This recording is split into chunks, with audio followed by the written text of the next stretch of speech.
அப்போது அந்த மாயை மட்டும் இல்லை, அருட்சக்தியும் கூட சேர்ந்திருக்கிறது, அங்கு சிவமும் சேர்ந்திருக்கிறது. இது மூன்றும் சேர்ந்தது தான் இந்த உலகம் தோற்றம்.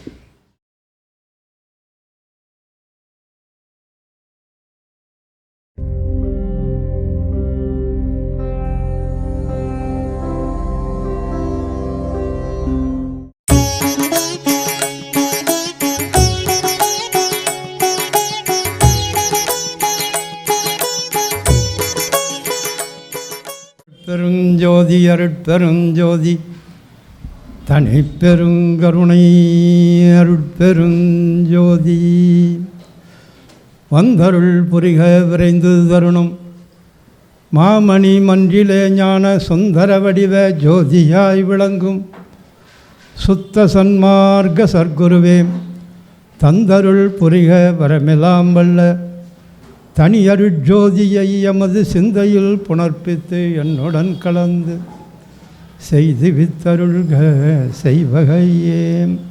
அருட்பெருஞ்சோதி அருட்பெருஞ்சோதி தனிப்பெருங்கருணை அருட்பெருஞ்சோதி.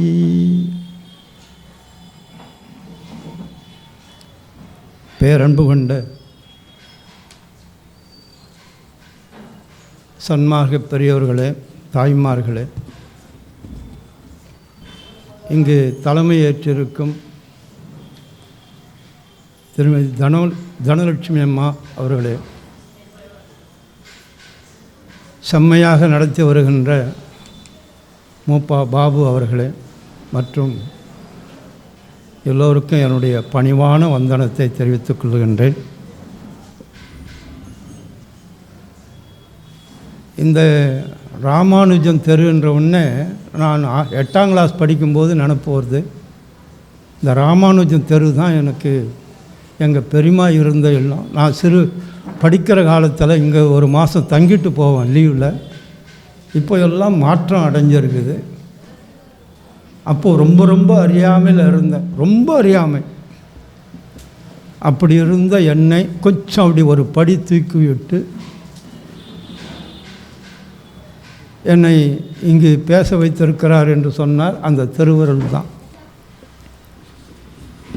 இந்த சமரச சுத்த சன்மார்க்க சத்திய சங்கம் இந்த 53வது ஆண்டு விழா இங்கு கூடியிருக்கின்றோம். இந்த ஆண்டு விழாவின் போது பல அறிஞர் பெருமக்களெல்லாம் இங்கு பேசக்கூடிய ஒரு வாய்ப்பு, நமக்கு கேட்கக்கூடிய ஒரு வாய்ப்பும் நமக்கு கிடைத்திருக்கிறது. நீங்களெல்லாம் கேட்டு அனுபவித்து ஒரே ஒரு சொல், அவரவர்கள் சொன்ன சொற்களை நிறைய சொல்லுவாங்க, ஒன்று எடுத்துக்கினா போதும். அப்படிப்பட்ட ஒரு ஞான சொற்களை எல்லாம் கேட்டு கேட்டு நாம் பழக வேண்டும். காரணம், இந்த உடம்பு எடுத்ததற்கே காரணம் ஞானத்தை அடைய வேண்டும் என்பது தான், அறிவு பெற வேண்டும் என்பது தான், வேறு ஒன்றுமே இல்லை. அதுக்கு தான் பெருமான் வழி சொன்னார். அந்த நிலை அடைய வேண்டுமானால் ஜீவகாருண்யம் சத்து விசாரம் 2 சொல்லியிருக்கார். ஜீவகாருண்யன்றது ஒரு கண், சத்து விசாரம் என்பது மற்றொரு கண். இந்த 2 கண்ணும் நமக்கு தேவை. ஆனால் எவ்வளவு தான் நம்ம முயன்றாலும் அது தெளிவு வர மாட்டேங்கிறது என்ன காரணம் என்பதை நாம் பார்க்க வேண்டும். அது அறியாமை தான் காரணம். இந்த அறியாமை நம்ம கூடவே இருக்கிறது. அந்த மாயை தான் அறியாமையாக இருக்கிறது. அந்த மாயை எங்கே இருக்கிறது? அது நாம் தேடணும். நம்ம சுற்றி இருக்கிறதே மாயை தான். இந்த உடம்பும் மாயை தான், இந்த உலக தோற்றமும் மாயை தான். இந்த உலகம் எப்படி தோற்றியது ஓரளவு சிந்தித்து பார்க்கலாம். மாயை கூப்பிட்டு இந்த உலகத்தை தோற்றுவிக்கிறார் பெருமான். அப்போது அந்த மாயை மட்டும் இல்லை, அருட்சக்தியும் கூட சேர்ந்திருக்கிறது.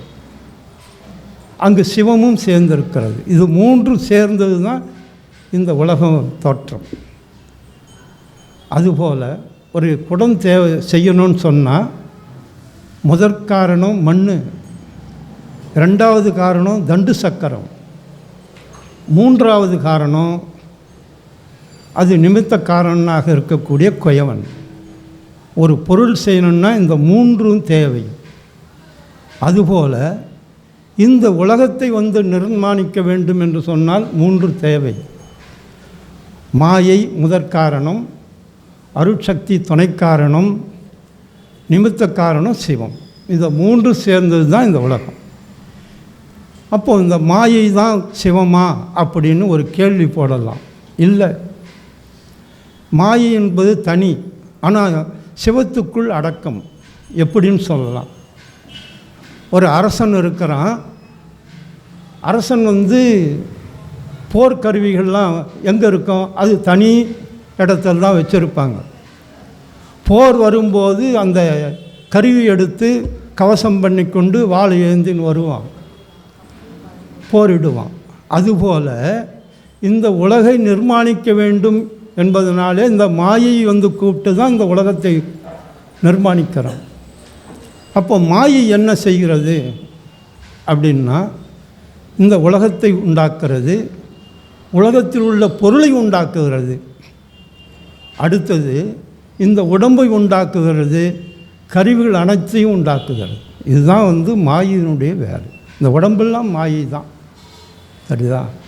அப்படிப்பட்ட ஒரு மாயை தான் நம்ம மேலான நிலை போகிறதுக்கு தடையாக இருந்தாலும் கூட, ஆனால் சுத்த மாயின்னு ஒன்று இருக்குது, அதுதான் நம்ம ஏற்றி விடுகிறது.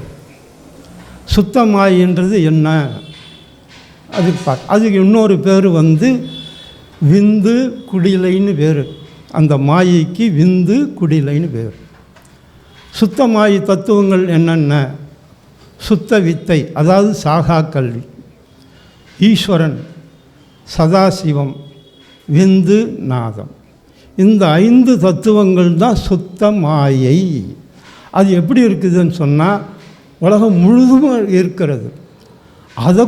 அதற்குள் அடங்கியிருப்பது தான் அசுத்த மாயை. இந்த அசுத்த மாயை தான் அதுக்குள் அடங்கி இருக்கிறது.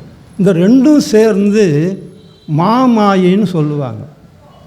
அதுதான் அருணகிரியார் பாடுவார், மாமாயை கலைந்திட வல்லபிரான் நீ அலையோ, எல்லாமற எனையிழந்த நலம் சொல்லாய் சுரபூபதியே. கந்தர் அனுபூதி முதல் பாடம் கற்றது அதுதான். நான் கந்தர் அனுபூதி தான் கற்றேன். அதில் இதில் சொல்லுவார், அந்த மாமாயின்றது முழுவதும் துணை மாயெல்லாம் நமக்கு இருக்குது. அதாவது பஞ்சபூதங்கள் இருக்குது பாருங்கள், அந்த பஞ்சபூதங்களை செலுத்துவது ஊர்த்துவ மாயைன்னு சொல்லுவாங்க. அதுக்கு ஊர்த்துவ மாயை. அதுக்கப்புறம் இந்த அசுத்த மாயைக்கு பிறந்தவர்கள் தான் நாம். அதனால தான் அசுத்த எண்ணங்களே நமக்கு வரும், தெரியுதா? அந்த அசுத்த எண்ணங்களை போக்க வேண்டுமானால் அந்த சுத்த மாயை இடத்துல சேர்க்கணும், இல்லை அருள் இடத்துல சேரணும். அதுவே சுத்தமாகி நமக்கு நல்லதை கொடுக்கக்கூடியதாகவும் இருக்கிறது. மேலே ஏற்றக்கூடியது அந்த சுத்தமாயை நமக்கு நல்லது செய்கிறது. அப்படிப்பட்ட அந்த மாயையை நாம் பார்த்து தெரிந்து கொள்ள வேண்டும். அசுத்த மாயையில் காலம், நியதி, கலை, பொருடன், அராகம், இச்சை. அராகம்னா இச்சை, அதுக்கப்புறம் வித்தை, மாயை. 7 இருக்குது. முதல்ல 5 சொன்னோம், இது 7. இந்த 7ல் அந்த கலை என்பது தான் தெளிவு கொடுக்கக்கூடியதாக. கலை என்பது தொழில், எல்லாமே தொழில் மூலியமாக பலவித ஆற்றல்கள் நமக்கு கிடைக்கும். அதுக்கு பிரகிருதி மாயைன்னு வேறு, சரிதா? நம்மை இந்த நெறியில் சேர்க்க விடாது மயக்கத்தை கொடுப்பது மோகினின்னு வேறு இருக்கு. இப்படி எல்லாம் மாயை நம்ம சூழ்ந்து கொண்டு நம்மை கெடுப்பதற்கு அது உரியதாக இருக்கிறது. அதிலிருந்து நீங்கணும்னு சொன்னால் அந்த அருள் சக்தி இடத்தில் தான் நாம் சேரணும்.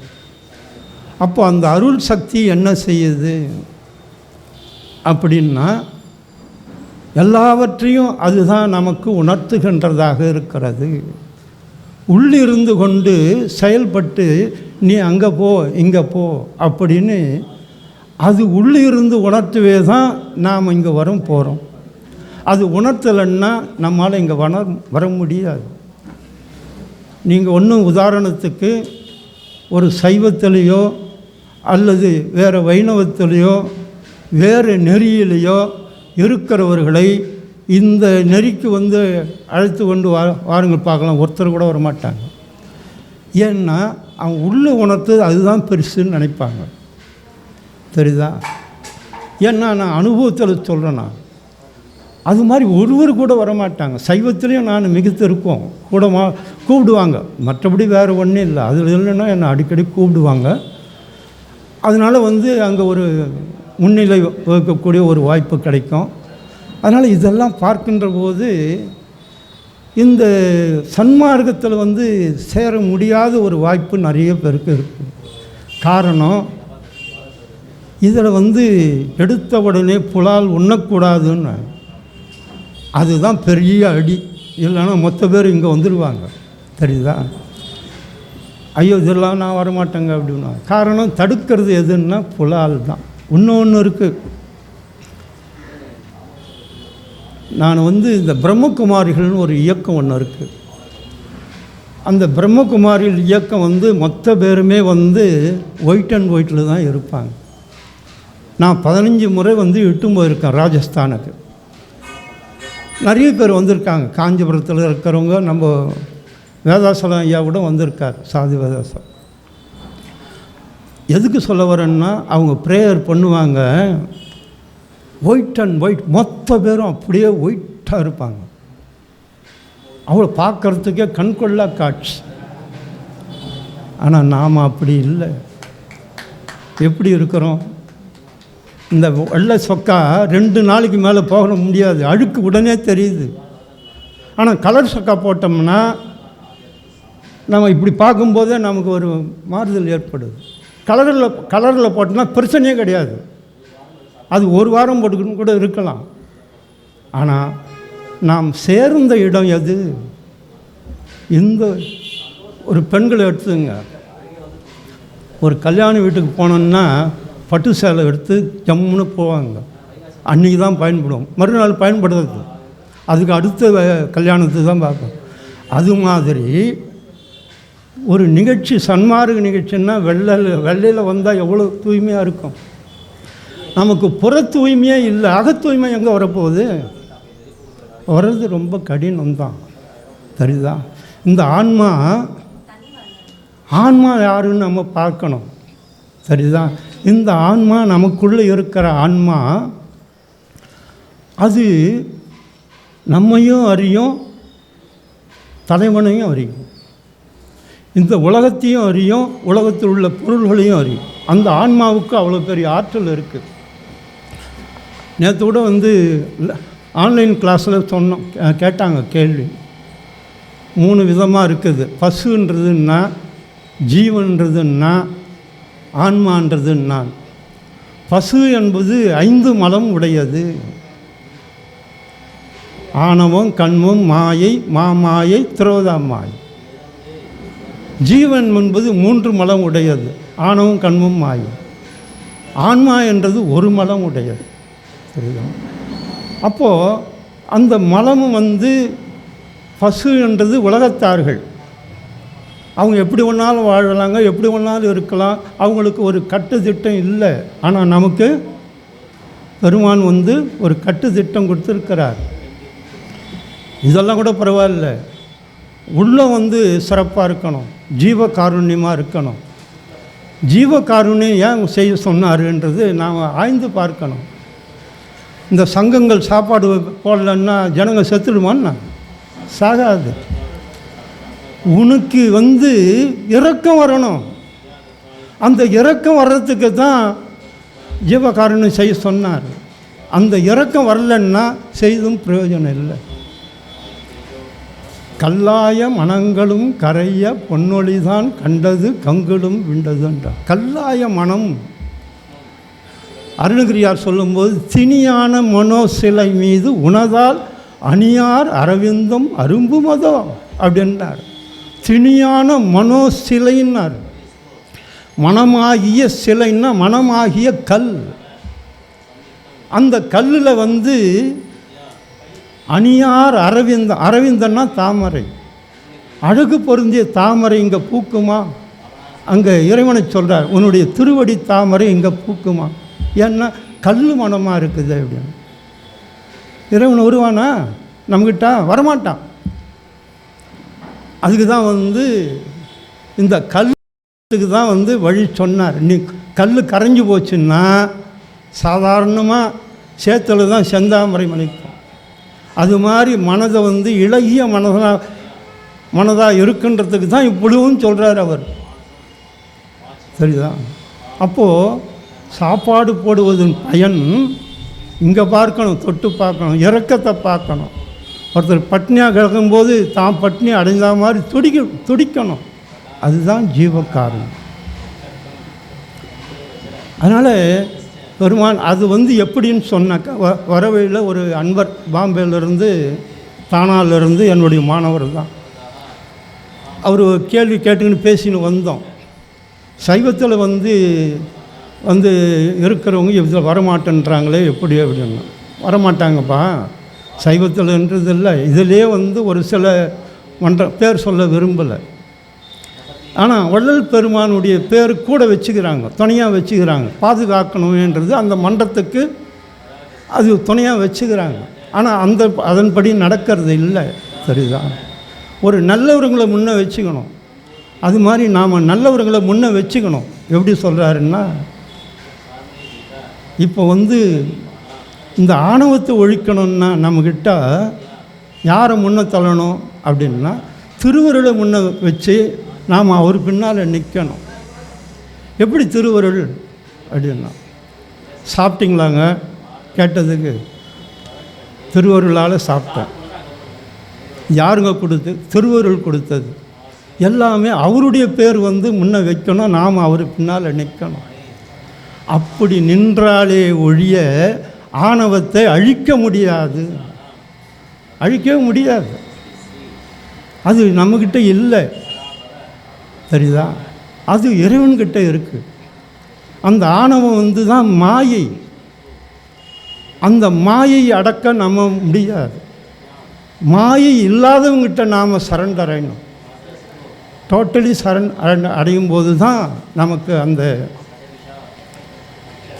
துன்பங்கள்லாம் வராது. இந்த மாயினால் தான் துன்பங்கள் அதிகமாக வருது. கொஞ்சம் மேலே நின்று பார்த்திங்கன்னா, இன்னும் மேலே பார்த்திங்கன்னா, இதெல்லாம் எம்பெருமான் விளையாட்டு என்ன என்பேன்வர். இதெல்லாம் விளையாட்டு. சரிதா? உலகில் விளையாட்டு. மேலே பார்த்துட்டு பிறகு கீழ்நிலை இருக்கிற வரையும் தான் இந்த ஒழுக்கம் எல்லாமே.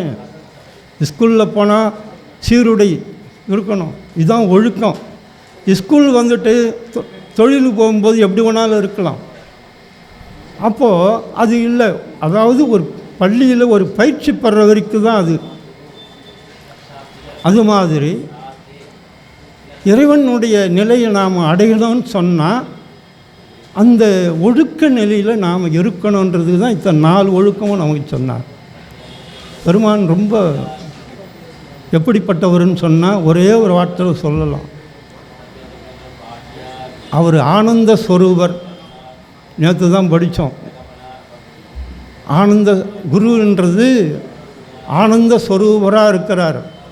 அவருடைய சன்னதியில் தான் எல்லாமே இயங்குதான்.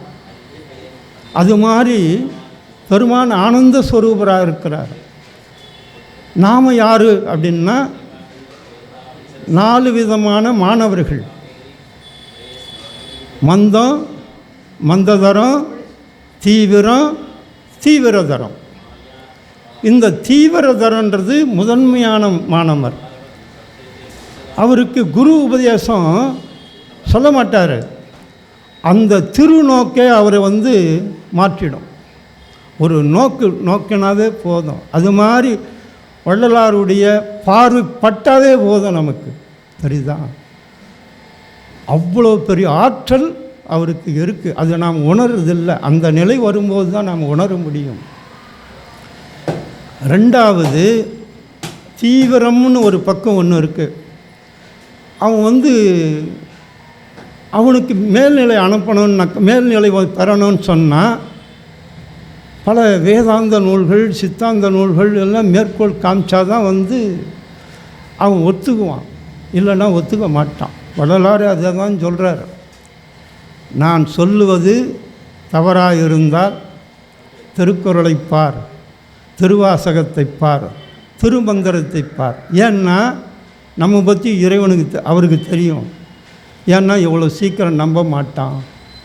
அதனால் ஜக்பந்தி கேட்பான். அதனால் இதை பார், ஆமாங்க அதெல்லாம் படித்து அதே தான் சொல்லுது அப்படின்னு. அப்போ தான் ஒத்துக்குவான். தீவிரதரம். மந்ததரம் இருக்கிறான் பாருங்க, அவனுக்கு ஓதிக்கினே இருக்கணும். சகுனப்புல் மாதிரி. சகுனப்புல்னா ஆந்தை. அது ஓதிக்கினே இருக்கணும், சொல்லிக்கினே இருந்தால் தான் அது தேருவான். அதை விட மந்தம்னு ஒன்று இருக்குது பாருங்கள். அந்த மந்தன்றவனை எப்படி இது பண்ணணுன்னா, இந்த தும்பி இருக்குது பாரு, பெண் தும்பி மயக்கமாக வீழ்ந்துடுச்சுன்னா அது சுற்றி சுற்றி ரீங்காரம் விடும். அது மாதிரி இவனுக்கு அந்த பல நூல்கள், கணக்கற்ற நூல்களிலிருந்து எடுத்து சொல்ல சொல்ல சொல்ல தான் இவன் மண்டையிலே ஏறும். இதுதான் நேற்று படித்தது. இந்த 4 விதமாக மாணவர்கள் இருக்கிறாங்க. நாம் எந்த விதம் நாமளே தீர்மானிக்க வேண்டியது தான். சரிதா?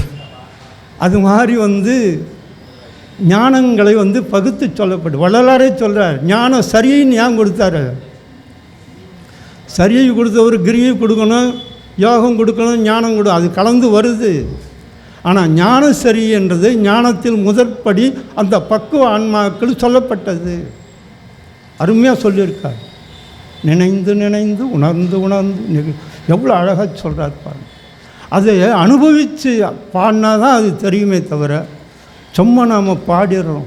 தெரியுதா? அது பாட்டுன்றது அவ்வளோ சிறப்பு இல்லை. என்ன கேட்டால் எந்த ஒரு பாடலும் பெருமான் பேர் உபதேச பாடல் தான். அது ஒரு பாட்டை எடுத்திங்கன்னா அதனுடைய பொருள் உணர்ந்து நீங்கள் பாடினீங்கன்னா உங்களால் பாடவே முடியாது, அழுகுதான் வரும். அப்படி உருக்கமாக பாடுறார். நேற்று தினம் ஜெயபாலன்னு உங்களுக்கு தெரியும், லேட்டாக வந்தார். பாட்டு பாட சொன்னேன். உன்னையும் மறைந்திடுவேனோ மறந்தால் உயிர் தரிய. இன்னும் உருக்கமாக பாடுறார். அப்படியே அழனம் போல தோணுது. அப்படி இருக்குது அவருடைய பாடல். ஒவ்வொன்றும் அனுபவிக்க தெரியணும் நாம். தெரியுதா? இந்த உலகில் பார்த்தோன்னா அந்த உணர்வே கட்டாது. உலகிலை தாண்டி பாருங்கள், உள்ளத்தை பாருங்கள். அப்போ தான் அந்த உணர்வு நமக்கு வரும். சரிதா? அந்த உணர்வு இல்லைன்னா இதில் இருந்து பிரயோஜனம் இல்லை. மற்ற நெறி மாதிரி இது இல்லை, உயர்ந்த நெறி இது. அது முன் செய்த வினையின் பிரகாரம் நமக்கு ஒரு நல்ல வாய்ப்பு பெருமான் கொடுத்துருக்கிறார். ஒரு படி ஏற்றிருக்கிறார். இந்த படியில் நாம் எதை எதை கற்க வேண்டுமோ, எதை எதை நாம் உணர்ந்து கொள்ள வேண்டுமோ அதை உணர்ந்து கொள்ள வேண்டும். அது அருட்பா மாதிரி வேறு எந்த நூலும் கிடையாது. அருட்பா என்றது பேர் உபதேசம்தான் பாடலாக எழுதியிருக்கார். புரியுதா? இறைவனை எப்படியெல்லாம் பாடுறார். மாற்றறியா பசும் பொன்னே மாணிக்கமே, இப்படிலாம் பாடுறார்.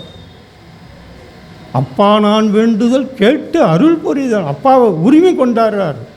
இதுதான் உண்மையானது. இறைவனாக நினைக்காதீங்க, நம்ம பெற்ற தாய் தந்தையரான்னு நினைங்க. கிட்ட வந்துடுவான் நமக்கு. ஏன்னா அவன் பெற்றது தான் இது. நம்ம இருக்கிற தாய் தந்தையர் அவங்க உண்மை தாய் தந்தையர்னா அவங்க காரிய தாய் தந்தை. காரணம் அவன். சரிதா? காரணம் அவன். ஏன்னா வயிற்றில் இருக்கும்போது ஆணா பெண்ணான்னு தாய்க்கு தெரியாது. அது சிகப்பா கருப்பான்னு தாய்க்கு தெரியாது.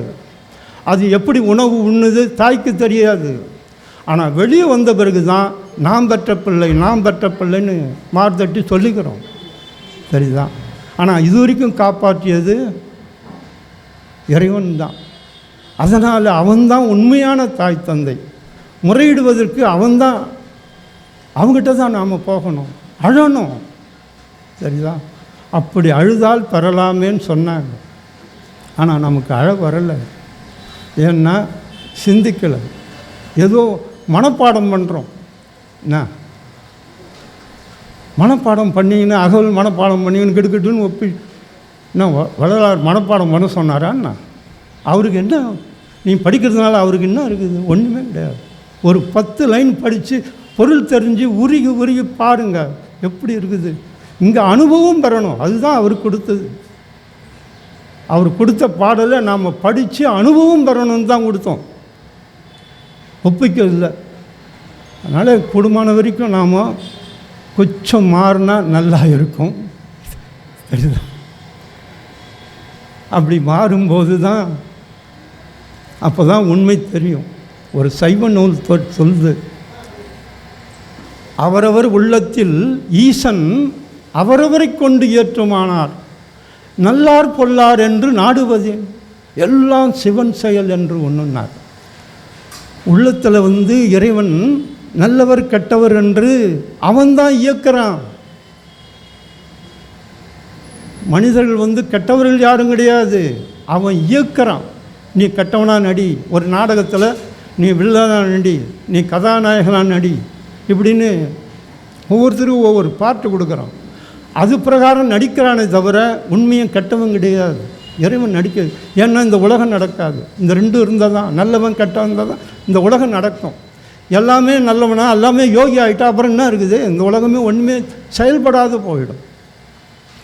அதனால் இறைவன் தோற்றது எல்லாமே பல்பொருள் அப்படியே அது ஆய்ந்து ஆய்ந்து ஆய்ந்து ஆய்ந்து ஆய்ந்து மேலே பார்க்கும்போது தான் அவனுடைய அருமை பெருமை தெரியும். இது வரைக்கும் தெரியாது. ஒன்றும் இல்லை, இந்த உடம்பு கொடுத்துருக்குறான், இந்த கையை கொடுத்துருக்குறான், இதனுடைய பயன் தெரியுமா? ஒன்றுமே தெரிஞ்சுக்கிறது இல்லை. இது எவ்வளோ உதவியாக இருக்குது இந்த கை, தெரியல. ஆனால் அந்த கை ஒரு ஆக்சிடென்ட்டில் ஆகிட்ட பிறகு கையை மடக்கலை, சாப்பிட முடியலன்னும் போது அப்போது எவ்வளோ உதவியாக இருந்தது இந்த கை. அப்போ தான் நான் கையை நினைக்கிறோம். அப்போ கூட நினைக்க மாட்டோம், என்ன பண்ணால் கையை மடக்க முடியலப்பா அப்படின்னு சொல்லிவிடுமே தவிர, உண்மையை பெருமான் இந்த கையை எவ்வளோ உபயோகம் நமக்கு இருக்கிறது என்பதை நம்மால் அறிந்து கொள்ள பக்குவம் இல்லை. அதுதான் பக்குவம் இல்லாத நம்ம வாழ்ந்து கொண்டு இருக்கிறோம். ஒவ்வொரு பாற்றும், கண்ணு எவ்வளோ பெரிய நிலை, நுகர்வு எவ்வளோ பெரிய நிலை, காது எவ்வளோ, மொத்தம் அவன் கொடுத்துருக்கிறது முழுமையாக பார்க்க போனால் எத்தனை கோடி கொடுத்தாலும் ஈடாகுமான்னா ஈடாகாது. அப்படிப்பட்ட ஒரு நிலையை இந்த மனித பிறப்பு நாம் அடைந்திருக்கிறோன்னு சொன்னால், நாம் அலட்சியமாக இன்னும் இப்படியே இருக்கிறது சிறப்பு இல்லை. ஆனால் கூடுமான வரைக்கும் நாம் மனிதனாகவும் சன்மார்கியாகவும் வாழ வேண்டும் என்று சொல்லி நான் ஆகவே வாய்ப்பு கொடுத்த நம்முடைய மூப்பா பாபுக்கும் மற்ற உங்களுக்கும் நன்றி சொல்லி நிறைவு செய்கின்றேன். நன்றி, வணக்கம். அருட்பெருஞ்சோதி அருட்பெருஞ்சோதி தனிப்பெருங்கருணை அருட்பெருஞ்சோதி.